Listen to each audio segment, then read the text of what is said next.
Actually, feminine economic rights movement, which was took place in 1960s to 70s, was needed by the capitalist society for their own benefit. Exactly, capitalist society বলে ইন্ডাস্ট্রিয়ালাইজেশনের আগে ওমেনরা economically active ছিল না। তারা আরো একটা ব্যাপার emphasise করে যে অর্থনৈতিকভাবে সামাজিকভাবে পুরুষরা মহিলাদের ডমিনেট করত।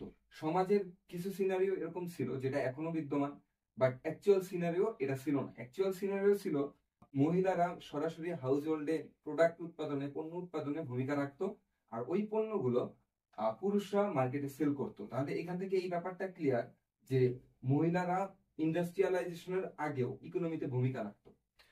বাট ইন্ডাস্ট্রিয়ালাইজেশনের পরে পুরুষরা ইন্ডাস্ট্রিতে কাজ করে যে টাকাটা উপার্জন করতো সেই টাকাটা মহিলাদের হাতে তুলে দিত। মহিলারা সেই টাকাটা সেভ করতো এবং মহিলারা বাড়ির কাজ করার ট্রাই করতো।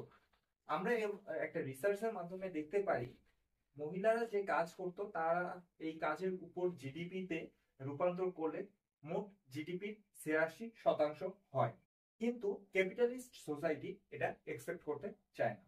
ঠিক যেমন দ্বিতীয় বিশ্বযুদ্ধের সময় দেখা যায় যে পুরুষরা যখন যুদ্ধে গেল তখন তাদের ওই ভ্যাকেন্সিটা পূরণ করার জন্য ইন্ডাস্ট্রির যে ওনার যারা আছে তারা ফিমেলদেরকে জব প্লেসে নিয়ে আসলো, এবং তারা দেখতে পেলো যে পুরুষদের থেকে আরো কম বেতনে চাকরি করার জন্য তারা রাজি হয়ে যাচ্ছে।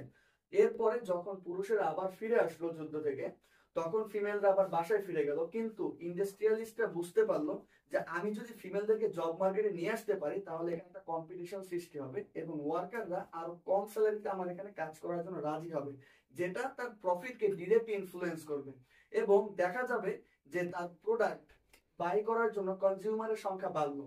যখন তার কনজিউমারের সংখ্যা বাড়লো তখন তার প্রোডাক্ট আরো বেশি বেশি সেল হচ্ছে, যেটা তার প্রফিটকে আরো ম্যাক্সিমাইজ করতে সাহায্য করবে।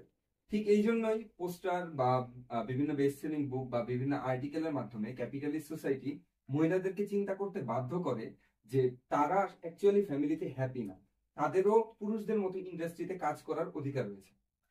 এই কারণেই দেখা গেছে যে ইন্ডাস্ট্রিয়াল ক্যাপিটালিস্ট সোসাইটি মেয়েদের আনসাপোর্টিভ হেলথ অ্যান্ড মেন্টাল কন্ডিশনকে তারা ইগনোর করে মেয়েদেরকে কাজে আনার জন্য উদ্বুদ্ধ করে এবং তারা এখানে সফল হয়। এবং এই কারণে দেখা যায় যে তাদের আরো নতুন নতুন ইন্ডাস্ট্রি তৈরি হচ্ছে, যেমন baby care industry, home care industry, then restaurant business আরো ভালোভাবে চলা শুরু করে, যেটা তাদেরকে মোট কথা তাদেরই সুযোগ সুবিধা আরো বাড়িয়ে দেয়। তাহলে এখান থেকে এই ব্যাপারটা ক্লিয়ার যে ইন্ডাস্ট্রিয়ালাইজেশনের পূর্বে পরে সব সময় মহিলারা ইকোনমিতে কন্ট্রিবিউট করতো, তারা হ্যাপিও ছিল।